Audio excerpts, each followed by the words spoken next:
pada pertemuan yang lalu Allah datangkan sumpah demi sumpah berkaitan dengan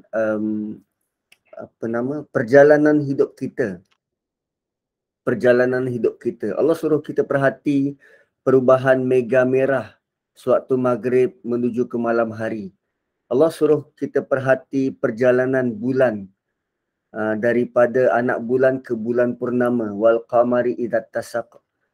Kemudian Allah suruh perhati semua itu berjalan secara berperingkat-peringkat.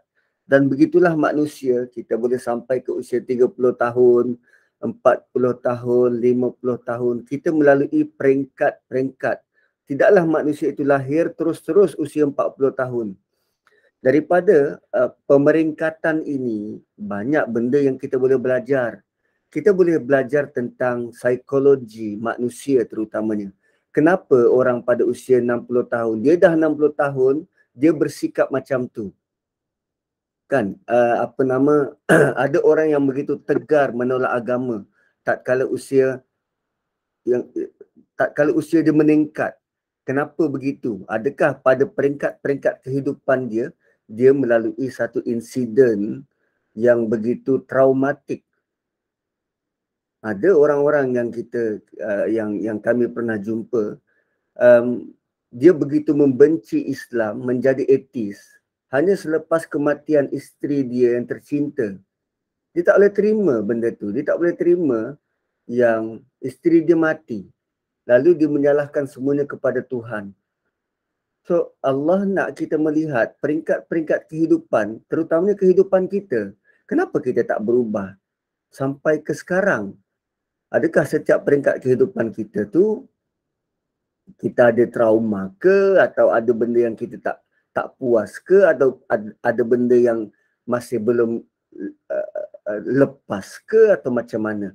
Lalu Allah tanya, famalahum la yu'minun. Apa alasan bagi mereka? Kenapa mereka tak nak beriman? Setelah kami sediakan kehidupan mereka ini step by step, kami beri mereka nikmat begitu banyak, kenapa sampai ke sekarang mereka tak nak beriman? Lalu kita sampai ke ayat yang hari ini, wa idza quri'a 'alaihimul qur'anu la yasjudun. Wa idza quri'a 'alaihimul qur'anu la yasjudun. Apabila dibacakan Quran kepada mereka, mereka tidak mahu taat dan sujud. So ada baiknya sebelum saya ulas, kita sujud sajadah.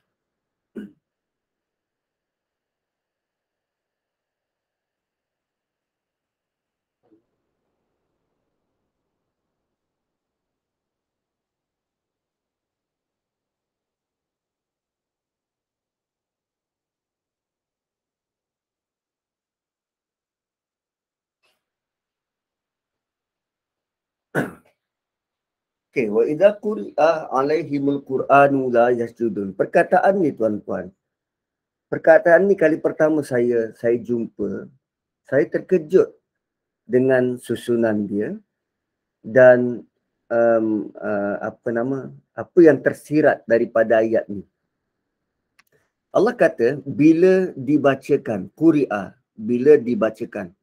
Bukan dia yang membaca, dia dengar orang baca. Okay? Bukan dia yang membaca, tapi dia dengar orang baca. So, berapa kali kita dengar orang baca Quran dan kita sujud? Berapa kali dalam hidup kita ni, kita dengar orang baca Quran dekat TV, orang baca Quran dekat surau, orang baca Quran sewaktu tarawih. Kita dengar dan bacaan itu menjadikan kita sujud. Berapa kali? Cuba hitung jumlah. Tak pernah. Yang lazimnya bila kita baca Quran, kita jumpa ayat sajadah, itu pun sebab ada tanda ni. Ada tanda macam kubah ni. Dan ada tanda atas ni. Untuk menandakan dia ni perlu sujud.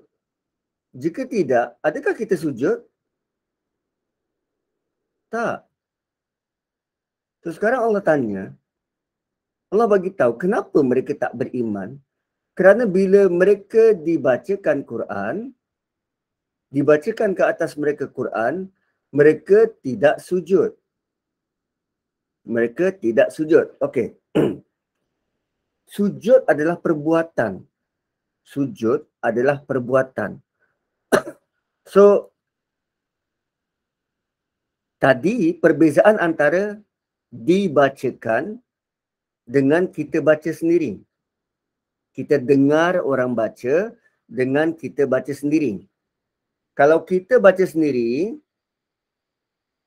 dia ada beberapa jenis bacaan. Kita baca laju, semata-mata nak habiskan bacaan. Atau kita baca satu-satu dengan bertarannum kerana nak sedapkan bunyi. Atau kita baca satu-satu beserta dengan terjemahan. Dan ada yang keempat, kita baca satu-satu sehingga kita faham. So, kita baca untuk faham. Bila kita faham kehendak ayat tu, surah sujud, barulah kita sujud. Okay? Macam kita baca arahan, kita baca surat, perlantikan menjadi pengurusi begitu dan begini. Kita faham dan kita laksanakan. So, kita baca Quran, step seterusnya kita faham, kemudian baru kita bergerak. Itu kan dia punya turutan dia. Baca, faham dan sujud. Sekarang ni, prosesnya berbeza. Prosesnya adalah kita dengar, kita faham dan kita sujud. Bukannya baca, faham dan sujud. Pertamanya, kita dengar perkataan yang begitu asing, bahasa Arab. Nak faham tu satu hal. Nak mendengar, dia bukan faham. Nak mendengar dan translate ke bahasa Melayu agar kita dapat hayati tu satu hal yang lain. So sekarang ni Allah bagi tahu pada kita, orang-orang kafir Quraisy, mereka ni orang Arab. Bila Quran dibacakan pada mereka, mereka dengar. Dan mereka tidak tunduk. Mereka tidak sujud. So, adakah ayat ini juga terpakai kepada orang yang macam kita? Ya, terpakai. Bila kita dengar Quran dibacakan, kita tidak pun sujud.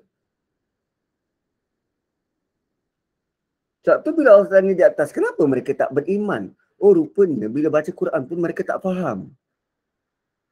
Kenapa mereka boleh bertindak macam tu? Oh, rupanya Quran yang ada pada mereka tidak menambah apa-apa nilai.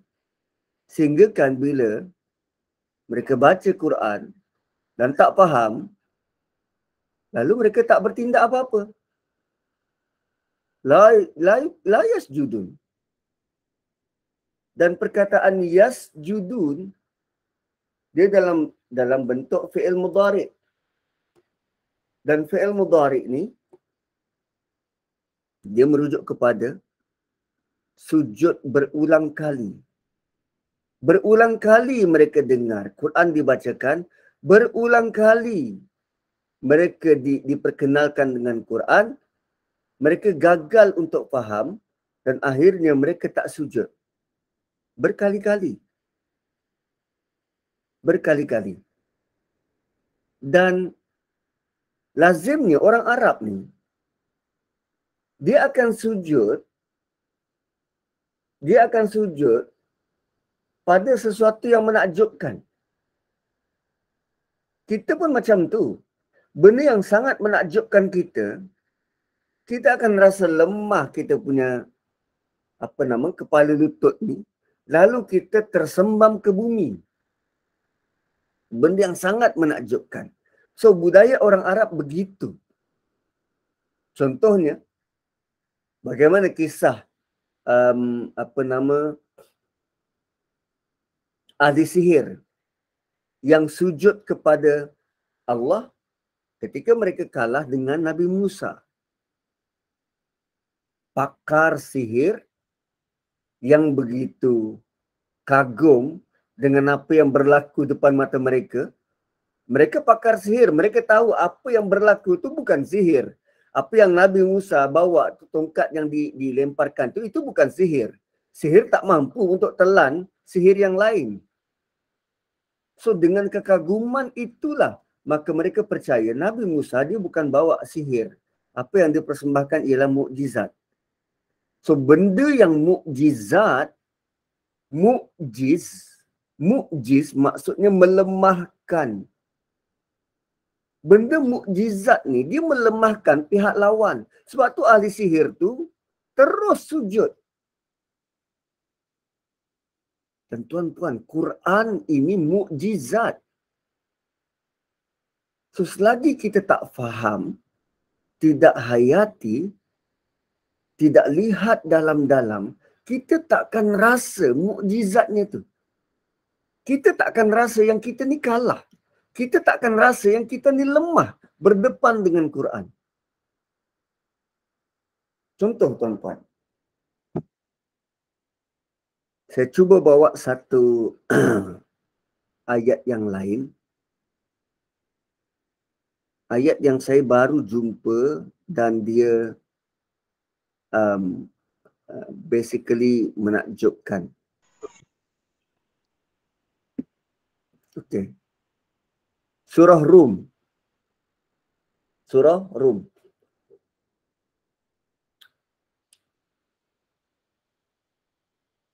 Allah kata ghulibatir Rum. Rum dikalahkan. Fi adnal ardi, Rum kalah tu di bumi yang dekat dengan Mekah dan Madinah. Fi adnal ardi, di bumi yang dekat dengan Mekah. Rum dikalahkan oleh siapa? Parsi. Parsi.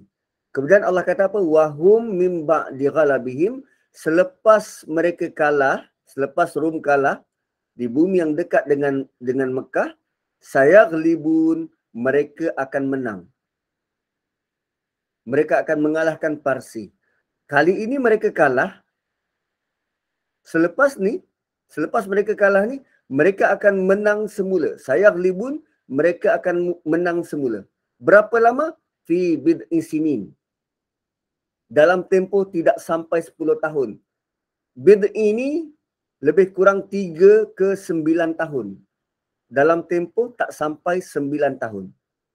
Tak sampai 10 tahun. So ini awal surah Rum. Allah kata Rum kalah.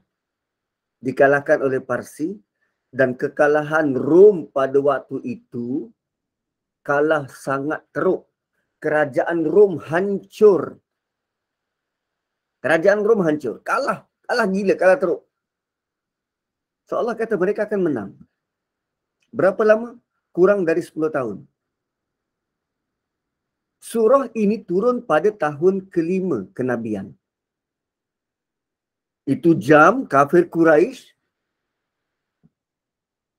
yang bangga dengan Parsi. Mereka kata pada Nabi, tengok, orang yang seagama dengan engkau kalah. Apa maksud seagama? Sebab tentera Rom ini Nasrani. Nasrani dapat kitab. So Nabi pun kata, aku dapat kitab, Quran. So dua agama yang dapat kitab lawan dengan Parsi yang tak dapat kitab. Dua agama yang dapat kitab lawan dengan Parsi yang tak dapat kitab. So kafir Quraisy dia sudah kalah, sekarang kami menang. Apa yang Nabi bawa ni confirm tak boleh tak boleh lawan. Kalau macam tu, Nabi pada waktu itu ditekan. Tapi Allah kata, min ba'di ghalabihim sayaghlibun, selepas mereka dikalahkan, mereka akan mengalahkan. Maka kafir Quraisy on standby. Betul ke? Quran ini kata Rom akan menang. Dia dah kalah teruk. Sampai kota terakhir mereka, Konstantinopel tu hampir roboh. Kalah teruk. Tapi bila Quran kata, sayaghlibun, dia akan menang dalam tempoh kurang 9 tahun, mereka ternanti-nanti berita ni. Tahun kelima. Tuan-puan, 9 tahun selepas itu, 9 tahun selepas itu, Nabi berhijrah ke Madinah dan pada tahun kedua hijrah, berlakunya Perang Badar. Dan kita tahu Perang Badar siapa menang? Tentera Islam. Perang Badar, tentera Islam. Tahun yang sama, Rom menang. Ini Allah kata, fi bid'i sinin. Tahun yang sama, Rom menang. Bila surah ni turun? 10 tahun dulu, 9 tahun dulu. Allah kata, Rom akan menang. Rom menang, kamu menang. Kamu menang peperangan Badar. Dan Allah kata apa? Wa yauma idzin yafrahul mu'minun. Pada hari kemenangan Rom itu, orang mukmin akan bergembira. Kenapa mereka bergembira? Sebab menang perang Badar. Tuan-puan, kita kalau berada di situ, kita sujud, tuan-puan. Kagumnya kita dengan bentuk ayat dan janji Allah yang begitu luar biasa. Satu sahabat dulu, dia punya pegangan dengan Quran. Para tabi'in, pegangan mereka dengan Quran. Tidak syak lagi. Itu level dia. Level Quran yang sangat menakjubkan, sangat mukjiz. Dan Allah sebut dalam surah Insyiqaq, orang-orang yang tidak beriman ini kerana mereka tidak merasai mukjiz Quran itu. Mereka baca Quran tak faham. Mereka baca Quran take for granted. Mereka baca Quran dalam keadaan lalai. Bila dibacakan pada mereka Quran, mereka tak dengar. Mereka tak hayati. Mereka tak fahami. Akhirnya, bukan sahaja fizikal tidak sujud, ini, hati juga tidak sujud. So, usahakanlah untuk kita physically, mentally sujud pada Quran kerana merasai melalui kehebatan demi kehebatan ayat-ayat Quran.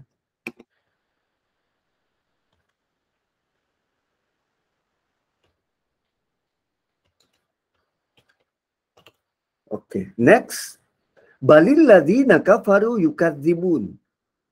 Bahkan orang-orang kafir bukan sahaja dia abaikan Quran, bukan sahaja dia tidak benar-benar mendengar Quran, mereka yukadzibun. Mereka yukadzibun. Oh, sebelum tu, ada satu kejadian, sewaktu Nabi bacakan suratul Najm. Nabi baca suratul Najm kepada musyrikin Mekah. Tamat aja Nabi baca surah tu, baginda sujud. Baginda sujud. Dan musyrikin Mekah waktu tu semua sujud automatik.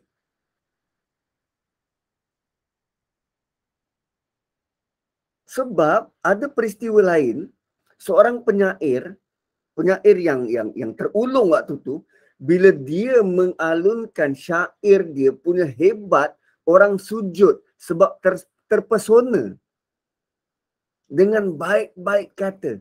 Dan suratul Najm adalah antara surah yang sangat mempersonakan. Suratul Najm. Sehingga orang-orang kafir Quraisy pada waktu itu sama-sama sujud. Sama-sama sujud. Inilah kalau kita tengok, kan suratul Najm. Wan najmi idza hawa ma dhalla sahibukum wa ma ghawa wa ma yantiqu 'anil hawa in huwa illa wahyu yuha 'allamahu shadidul quwa dzu mirratin fastawa wa huwa bil ufuqil a'la thumma dana fatadalla fakana qaba qausaini aw adna fa auha ila 'abdihi ma auha. Cuba tengok kat hujung suratul Najm. yang menjadikan Nabi sujud.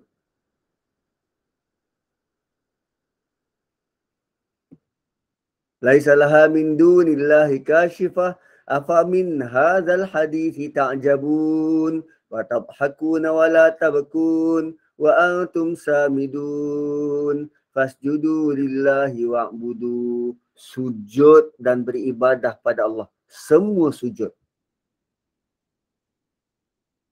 Ui, dahsyat tuan-tuan. Dahsyat. Ada peristiwa itu pernah berlaku. Sebab kebiasaan manusia bila dia melihat, mendengar sesuatu yang menakjubkan, mereka akan sujud. Tapi kali ini Allah tegur mereka. Kenapa mereka tak sujud? Kenapa tak taat pada Quran? Kenapa masih degil? Kenapa tak mahu ikut panduan tu? Sedangkan mereka tahu Quran ni bukan kata-kata biasa. Kalau tanya pada orang Melayu, apa pandangan mereka terhadap Quran? Quran ni dijunjung tau. Quran dijunjung. Kadang kan anak-anak kita sebelum baca Quran apa dia buat? Macam tu. Quran dijunjung. Mana ada kitab matematik kita junjung macam tu? Malah tak kala kita pergi mengaji dulu kecil-kecil, Quran ni letak kat dada. Bukan bawa macam briefcase tu. Tak.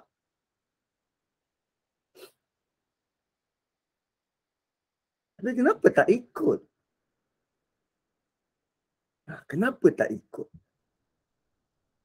Dan ramai orang yang memang sudah terpesona dengan Quran. Dan mereka yakin bahawa Quran ni bukan tulisan Nabi. Tapi mereka tahan diri mereka kerana ada sebab tersendiri. Kadang degil, kadang kerana kepentingan dunia, kadang macam-macam. Dan sedangkan pada waktu itu, musyrikin Mekah berusaha untuk tidak dengar bacaan Quran. Sehingga mereka tutup telinga dengan jari jemari. Dengan kapas. Malah bila Nabi baca Quran, mereka buat bising, bergendang pula. Supaya tenggelam bunyi Quran. Maka oleh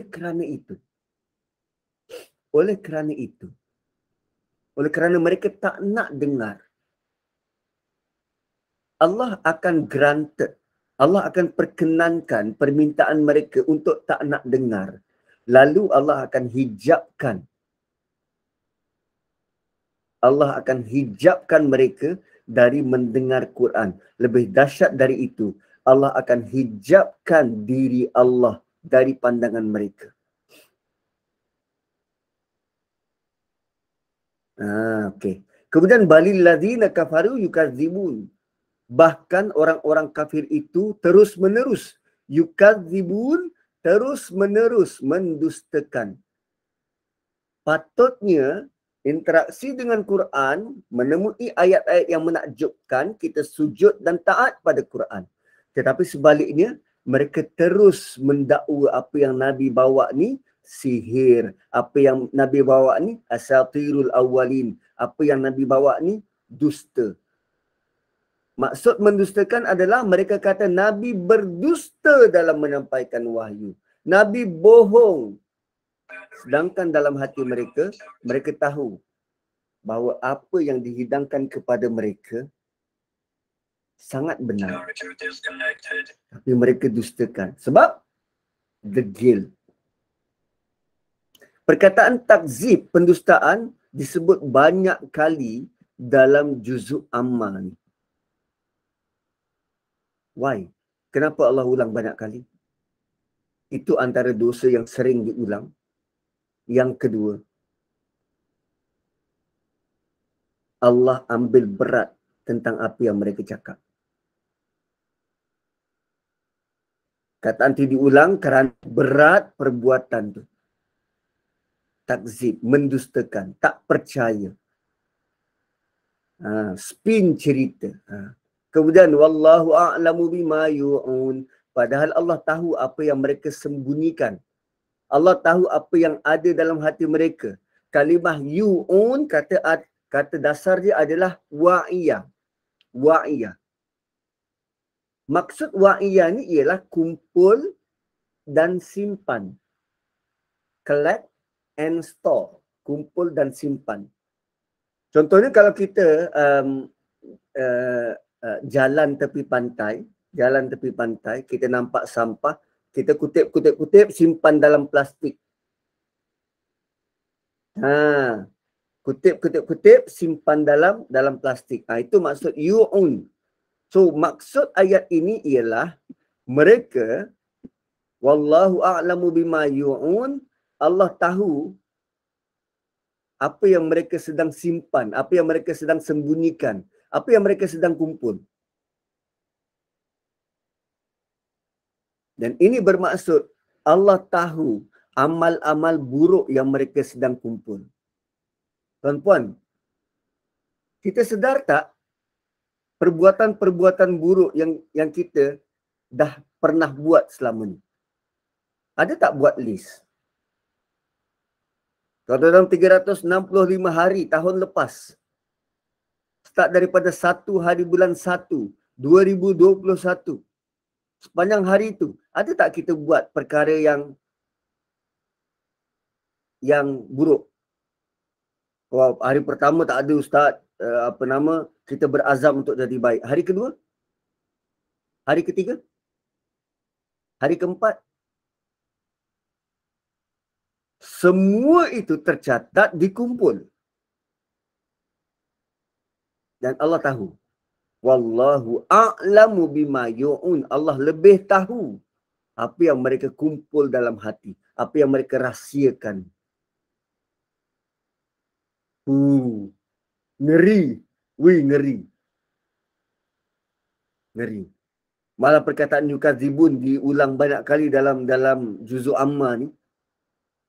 Allah kata Allah tahu. Berapa kali korang sebut yukadzibun? Allah tahu. Sering mendustakan Nabi. Allah tahu.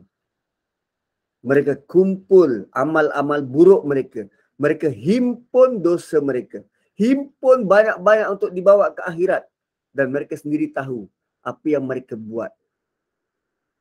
Tapi Allah lebih tahu. Kerana lazimnya manusia selalunya lupa. Lupa apa yang mereka dah buat. Dan Allah takkan lupa. Next. Ayat kedua akhir. Fabashirhum bi'azabin alim. So, jika demikian, beri khabar gembira kepada mereka. Fabashirhum, ucap tahniah buat mereka. Beri kabar gembira buat mereka. Kabar gembira apa? Berita baik apa? Mereka bakal dikurniakan azab yang pedih. Bergembiralah dengan azab yang pedih. Bukankah dulu di dunia mereka kembali kepada ahli keluarga mereka masrura, bergembira? Sekarang kami beri kamu berita gembira. Selamat datang ke neraka. Berita baik tentang azab yang pedih. Ini bentuk ayat yang sangat sinis dari Allah.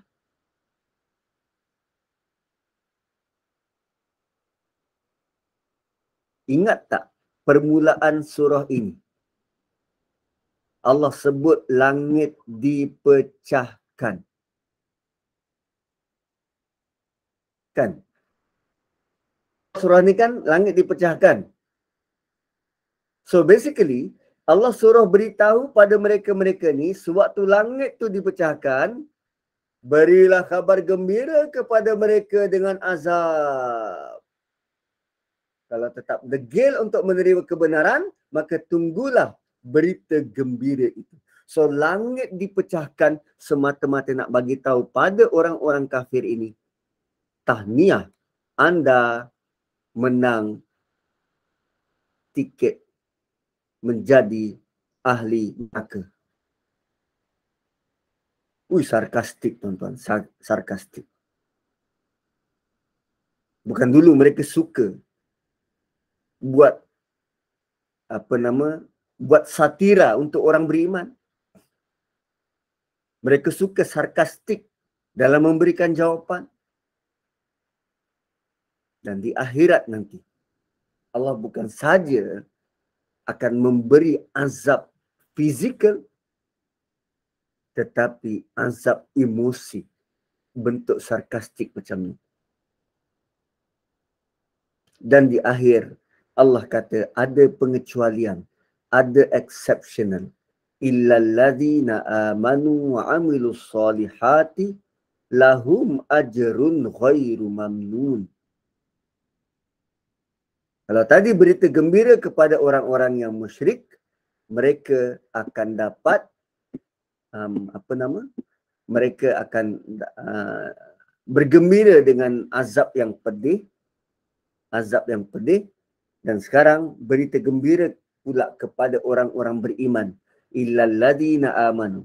Tetapi bagi orang beriman dan wa amilus solihat, yang berusaha melakukan tambah baik.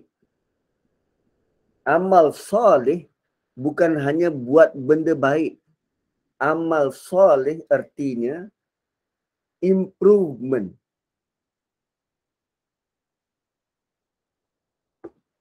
Improvement. Makin baik dan makin baik, makin baik. Kalau hari ini, hari dapat gaji, selain daripada kita bayar bil, kita cuba untuk cari mana orang-orang yang layak dapat bantuan dan kita hulur 10-20 ringgit masukkan dalam akaun. Besok kita tambah baik lagi. Atau bulan depan kita tambah baik lagi. Kalau bulan pertama kita berjaya cari 3 orang, bulan kedua kita cuba 5 orang. Kalau 5 orang itulah kemampuan kita buat masa ini, okey. Cuba pula tahun depan tambah 7 orang. Masukkan secara random mungkin atau ambil satu keluarga, kita cuba bantu dia. Kalau tak mampu banyak, bantu sikit-sikit. Sama ada secara terang-terangan nak bagi tahu dia atau sembunyi-sembunyi kita bank in je. Biar dia tanya, daripada mana duit ni? Tu amal soleh. Kita buat improvement. Setiap amal ni kita boleh ada improvement. Ada tambah baik. Dia bukan satu benda yang statik. Amal ni dynamic. Amal ni dynamic, tuan-puan. Kadang kita suka berjalan, suka bermusafir. Dan ada orang yang selesa untuk guna R&R sebagai tempat berhenti. Berhenti rehatkan R&R. Ataupun ada orang yang tak selesa dengan R&R sebab ramai mungkin. Dia lebih selesa guna tandas dekat dekat Petronas atau Shell atau Petron. Dan dalam banyak-banyak tandas Petronas, Shell dengan Petron, setiap stesen minyak ni mereka bersaing untuk beri perkhidmatan kepada pelanggan dia dengan cara yang paling top, paling baik. So apa salahnya kita masuk ke dalam toilet ataupun masuk ke dalam surau Petronas ke, Petron ke, ataupun Shell ke? Kan kadang kita nampak sejadah lusuh, telekung lusuh. Beli je sejadah, bawa, tinggalkan kat situ. Sejadah yang lusuh tu, ambil. Bagi tahu pada orang dalam, ini sejadah yang dah lama, kami tukar yang baru. Atau buat senyap-senyap. Boleh tambah baik. Dan berapa sangat benda tu? Kan? Itulah tambah baik. Kalau biasanya selama ni kita menunggu orang bagi salam, apa kata kita pula initiate? Aku nak bagi salam dululah. Assalamualaikum. Senyum. Assalamualaikum warahmatullahi. Panjang sikit. Assalamualaikum warahmatullahi wabarakatuh. Panjang sikit. Kita ni sudah ada lesen iman. Tinggal lagi kita tambah baik amal-amal kita. Wa amilus solihat. tambah baik, amal-amal baik. Improvement. Atau solihat. Dan solihat pula, dia dalam bentuk jamak. Dia dalam bentuk jamak. Apa nama? Apa dia punya istilah tu? Dia dalam bentuk banyak. Tetapi banyak itu bukan banyak yang besar. Tetapi banyak yang sedikit, banyak yang kecil. Jamak taksir, jamak taksir. Dan jamak taksir ni, jamak taksir yang diakhiri dengan alif ta, benda ni bukan benda yang besar-besar. Benda yang kecil-kecil tapi dibuat secara konsisten. Benda yang kecil-kecil tapi dibuat secara konsisten. Amilus solihat. Perbuatan-perbuatan, tindakan-tindakan kita. Tindakan yang biasa kita buat. Bukan yang sembahyang, puasa, zakat. Tak. Ini tindakan yang biasa kita buat. Amal-amal yang kita biasa buat. Dan amal kecil itu konsisten. Itu maksud wa'amilus solihat. Bukan amal kecil yang kita buat dengan banyak. Tapi amal kecil yang kita buat berulang kali. Pilihlah satu amal yang kita boleh buat secara konsisten, yang tidak membebankan kita, apapun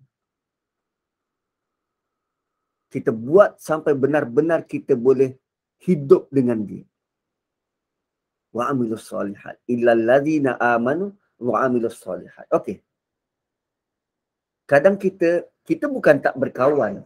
Kita berkawan dengan pelbagai bangsa. Dan kadang kita tengok ada kawan kita yang non-Muslim, yang perangainya baik, yang adabnya baik, dia punya dia punya integriti bagus, percakapannya, kerja dia tip-top. Kadang kita tertanya-tanya, orang macam ni punya bagus, masuk neraka ke? Kan? Kadang kita tertanya-tanya, takkan orang macam ni punya bagus Allah nak masukkan dalam neraka? Pertamanya, bukan kita yang berkuasa masukkan orang tu masuk dalam neraka atau tak. Cumanya Allah ada peraturan. Allah ni dia ada peraturan. Peraturannya bagaimana? Kalau anda duduk di Malaysia,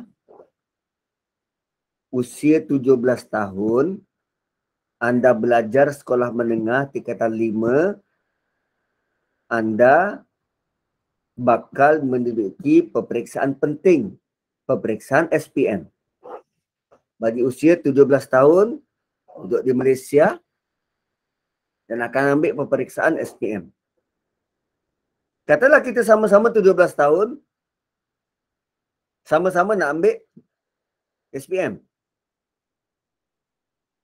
Dan kita pun study daripada awal tahun.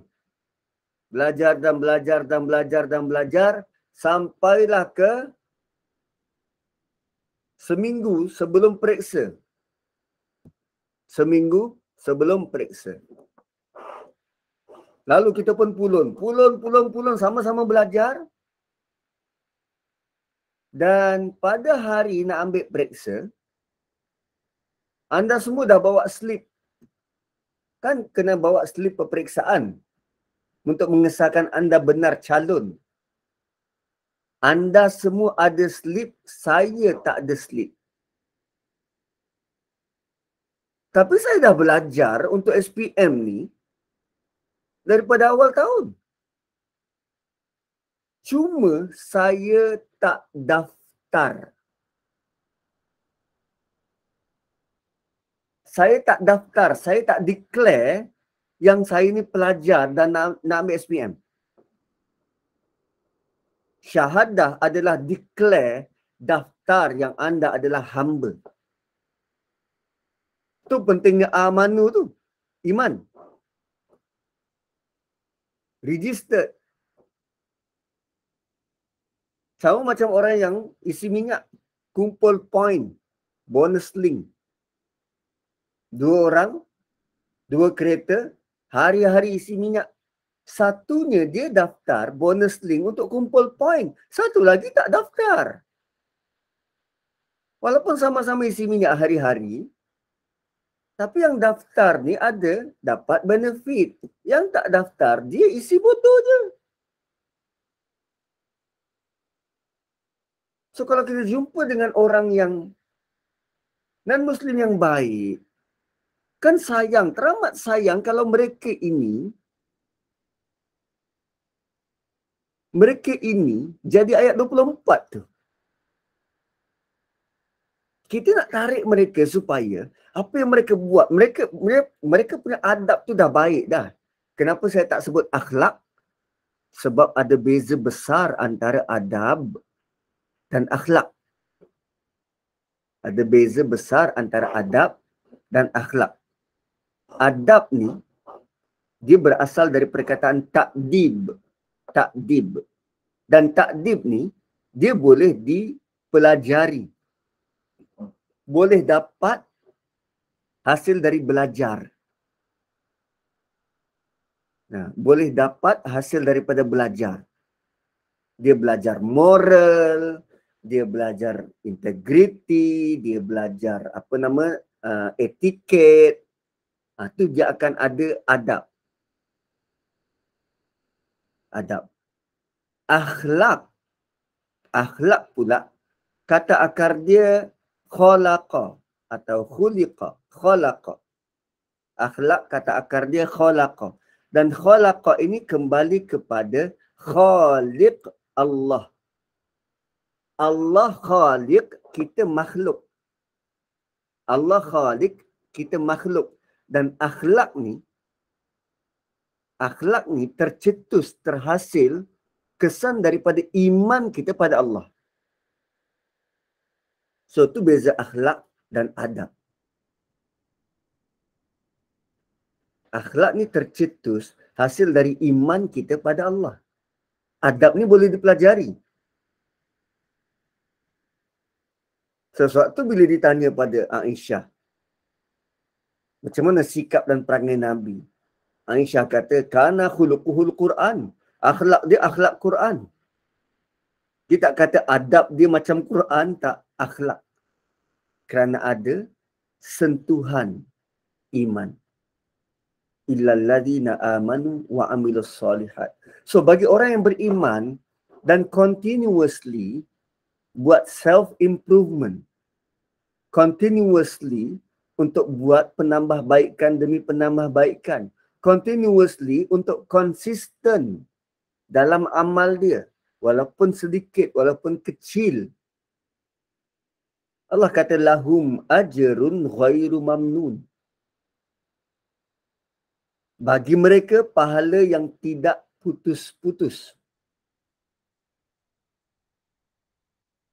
Bayangkan tuan-puan, selain daripada grup ini, semua orang akan rugi. Selain daripada grup ni, selain daripada ayat ni, semua orang akan rugi. Tak kira dia jin ke manusia. Semua akan rugi kecuali orang-orang yang beriman dan buat amal soleh. Dan orang yang beriman dan buat amal soleh ni, mereka akan dapat balasan yang baik, ajrun. Dan perkataan ajrun, ajar ni, ajrun ni upah. Upah. So Allah akan bagi kita upah setelah kita buat sesuatu. Itu ajrun. Upah. Dan kali ini upah yang Allah maksudkan ialah tidak putus-putus. Ghairu mamnun. Upah yang tidak putus-putus. So pada ayat ini sebenarnya bagi tahu pada kita, manusia masih ada harapan jika mereka nak mengubah diri mereka. Taubat itu amal soleh. Perbaiki amal itu sendiri amal soleh. Dan sejarah telah membuktikan setelah pembukaan kota Mekah, ramai dalam kalangan musyrikin Mekah yang akhirnya masuk Islam. Walaupun pada awal Islam mereka lah antara orang-orang yang memerangi Nabi dan para sahabat. Kenapa Allah turunkan, Allah datangkan ayat yang semacam ini di hujung? Ayat yang gembira ini di hujung. Sebelum tu ayat tentang azab, tentang tentang orang tak beriman, tentang orang yang yukazibun, orang yang tak sujud.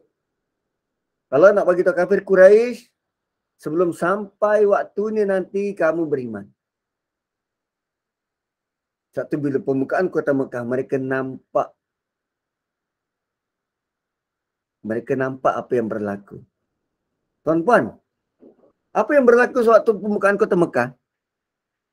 Nabi bawa tentera pergi serang kota Mekah. Nabi bawa tentera pergi serang kota Mekah. Pada tanggapan kita, apa yang berlaku tu, Nabi berhak untuk serang kota Mekah. Tapi kalau kita berada dekat kawasan sekitar, katalah kita join Arab Badui di luar kota Mekah, outskirt. Mereka pernah menyaksikan ada satu ketika, satu bala tentera melakukan serangan yang sama kepada kota Mekah. Okay. Orang kat luar ni, dia sedang memerhati, sedang tunggu dan lihat. Dulu Abraha serang kota Mekah, Abraha hancur. Sekarang aku nak tengok Muhammad, betul ke agama yang dibawa ni? Dia nak serang kota Mekah ni. Betul ke agama yang dibawa? Sebab kalau tak betul apa yang dia bawa, dia akan hancur. Sama macam Abraha. Sebab ini Kaabah bukan main-main tau. Ini bukan main-main. Nampak tak orang dekat luar ni faham macam mana? Kita sebab kita memang beriman dengan Quran. Kita memang percaya beriman dengan Allah Subhanahu Wa Taala dan moga Allah kekalkan keimanan tu. Tapi orang kat luar ni tak faham. Orang tak beriman ni dia tak faham. Dia nak tengok bukti. So orang dekat luar kota Mekah ni bukan kafir Quraisy, orang di luar kota Mekah dia tengok ini tentera Muhammad ni dia nak serang Mekah. Aku nak tengok dia orang berjaya ke tak? Dan Nabi masuk ke dalam kota Mekah tanpa sebarang peristiwa, tanpa sebarang berlaku pertempuran, tak ada pertumpahan darah. Nabi masuk dalam keadaan sujud. Kepalanya didekatkan dengan tengkuk unta. Sepatutnya panglima perang dia bawa kuda. Nabi masuk dengan unta. Orang dekat luar yang menonton ni, what? Ini ke cara tentera Islam berperang? Sebab kalau raja-raja, tentera-tentera besar, bila dia nak menguasai satu tempat, dia bunuh semua orang. Tapi itu hari, Nabi siap tawarkan. Nabi siap kata, La tasriba alaikumul yaum. Hari ini, korang, aku dah tak ada apa-apa dengan korang. Aku tak ada rasa permusuhan ke, aku dah tak ada nak balas apa-apa ke, aku maafkan korang semua. Siapa nak selamat, pergi rumah korang punya presiden, Abu Sufyan. Siapa nak selamat? Maka diorang berhimpun di rumah presiden. Siapa yang tak nak beriman sekarang, okey tak apa. Kami bagi tempoh 4 bulan. Korang boleh buat apa saja dalam ni, kami bagi tempoh 4 bulan.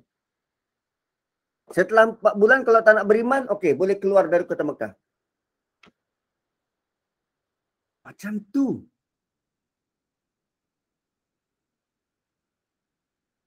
So sebab tu, kafir Quraisy di hujung hayat mereka, mereka akhirnya masuk Islam. Sebab mereka nampak bukti. Dan bagi mereka, ajrun ghairu mamnun. Bermaksud kalau mereka ditakdirkan masuk syurga, mereka tidak akan keluar lagi dari syurga selama-lamanya. Mereka kekal dalam syurga dan mereka tidak akan pernah berhenti dari menerima nikmat. Dan ayat ini konteks asalnya ialah mengajak musyrikin Mekah dan mereka yang selama ini tidak beriman untuk mula mengubah cara pandang, mengubah keadaan diri mereka, mengubah untung nasib mereka. Usah lagi degil, usah lagi tak percaya. Tapi bacalah, dengarlah ayat Quran dengan hati terbuka supaya dapat mengambil pelajaran darinya. Kalaulah ayat Quran ini boleh memberi kesan kepada orang-orang kaum yang sanggup bunuh anak perempuan, takkan kita yang tak pernah bunuh orang, hati kita tak boleh nak terkesan dengan Quran? Kan? Kalau ikut perbuatan, kita jauh lebih bertuah, tuan-puan. So, moga dengan kita kerap membaca Quran, kerap tadabbur Quran, Quran akan dapat bersemi, merubah hati kita menjadi lebih bercahaya. Dan seterusnya, tindak tanduk kita selepas ini lebih teratur dan terarah. Barakallahu li walakum. Kembali kepada moderator. Baik, Alhamdulillah, syukran jazilan kasiran diucapkan kepada Al-Fadhil Ustaz Nazri. Ustaz, sebelum kita berakhir, boleh saya tanya satu soalan, Ustaz? Boleh. Okey, insyaAllah orang kata pun macam mana nak cakap, diri saya lah terutamanya yang jahil ni kan, macam mana setiap hari kita dengar tadabbur, setiap hari dengar Al-Quran, tetapi kita belum pun lagi memulakan satu langkah pertama untuk kita nak mengamalkan apa yang kita belajar tu. Apa cadangan Ustaz, langkah pertama yang patut kita buat seboleh-bolehnya hari inilah, selepas kelas ke ataupun as soon as possible yang kita boleh ambil, disebabkan kita setiap hari mendengar nasihat-nasihat yang baik, perkara-perkara yang baik, ini semua perkara yang pertama, insyaAllah. Langkah pertama. Semalam kita dah lalui daurah suratul Fatihah. Dan dalam suratul Fatihah, kita mohon sungguh-sungguh banyak kali, berulang kali pada Allah, tunjukkan kami. Tunjuklah kami. Dan sambungan daripada itu, sambungan daripada kita minta bantuan dari Allah, minta petunjuk, minta Allah bimbing, maka Allah kabulkan, Allah makbulkan, dan Allah datangkan pelajaran pertama. Allah datangkan pelajaran pertama buat kita. Dan Allah berfirman, Alif Lam Mim. Itu pelajaran pertama.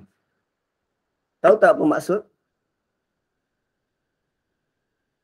Pelajaran pertama tu, tahu tak kita maksudnya apa? Tak tahu. So, untuk kita melangkah ke hadapan, kita kena kenal pasti.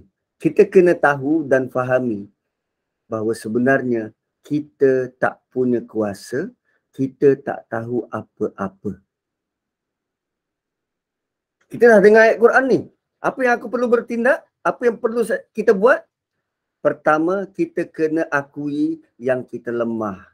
Kita tak tahu apa-apa, kita benar-benar perlu petunjuk, perlu bimbingan.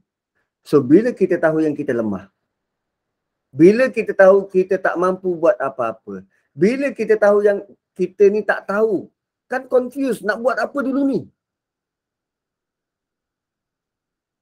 Ayat seterusnya Allah kata, Zalikal kitab la raiba fi. Kita kena meyakini Quran ini tanpa ragu. Semua tentang hati dulu ni. Allah nak bentuk hati kita.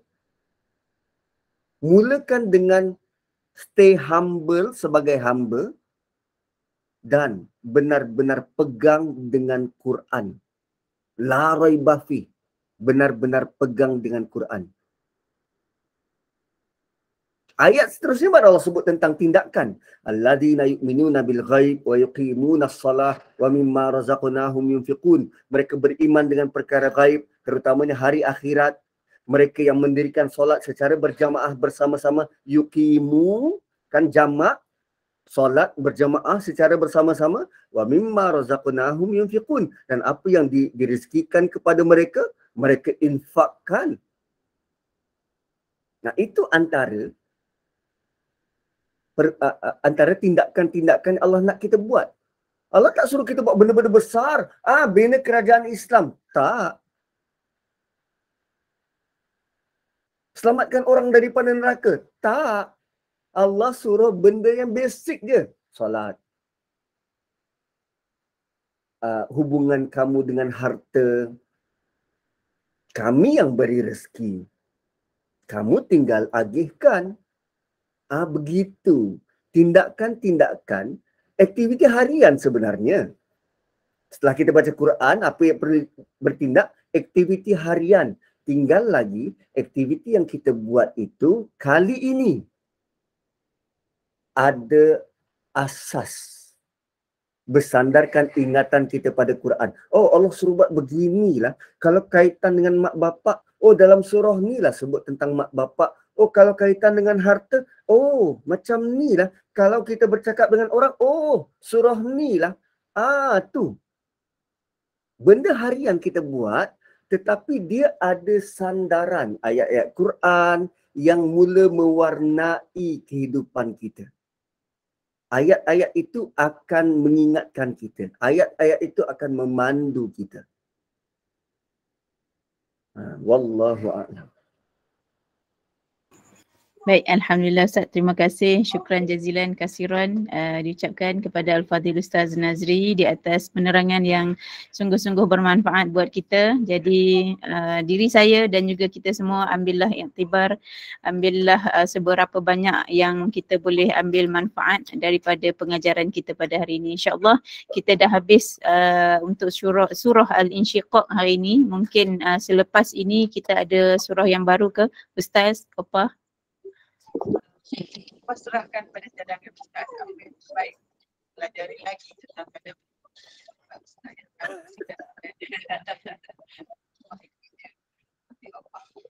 surah apa?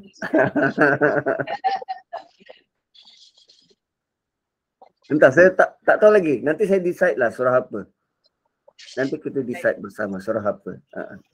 Okey, baik. Alhamdulillah, terima kasih juga kepada seluruh rakan jemaah halaqah maya kita yang hadir pada hari ini. InsyaAllah semoga bermanfaat bersama-sama. Sebelum kita berakhir, saya kembalikan kepada Al-Fadhil Ustaz untuk sama-sama kita tangguh dengan tasbih kafarah dan juga suratul As serta sedikit doa Ustaz. Subhanakallahumma bihamdik nashhadu an la ilaha illa anta wa nastaghfiruka wa natubu ilaik wal asri innal insana lafi khusr illa alladhina amanu wa amilus solihat wa tawasaw bil haqqi wa tawasaw bis sabr. A'udzubillahi minasyaitonir rajim. Bismillahirrahmanirrahim.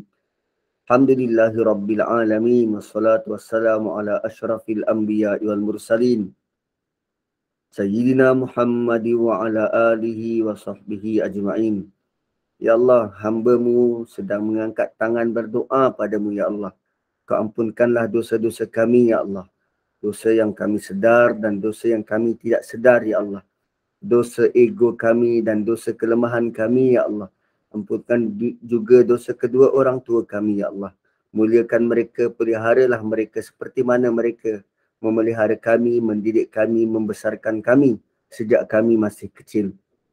Ya Allah, wahai Tuhan kami, jangan kerana dosa-dosa kami ini ya Allah, Engkau lantik orang yang tiada takwa padamu ya Allah, memimpin kami dan mentadbir kehidupan kami. Jangan kerana dosa-dosa kami ini ya Allah, Engkau jadikan pemimpin-pemimpin kami itu dapat menguasai kami. Jangan kerana dosa-dosa ini ya Allah, Engkau uji kami dengan ujian yang tidak mampu untuk kami tampung ya Allah. Rabbana atina min ladunka rahmah wa hayyi lana min amrina rasyada. Rabbana atina fid dunya hasanah wa fil akhirati hasanah wa qina azaban nar.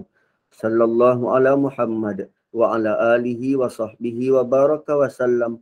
Alhamdulillahi rabbil alamin. Taqabbalallahu minna wa minkum. Minna wa minkum taqabbal ya karim. Terima kasih Ustaz. Terima kasih semua jemaah.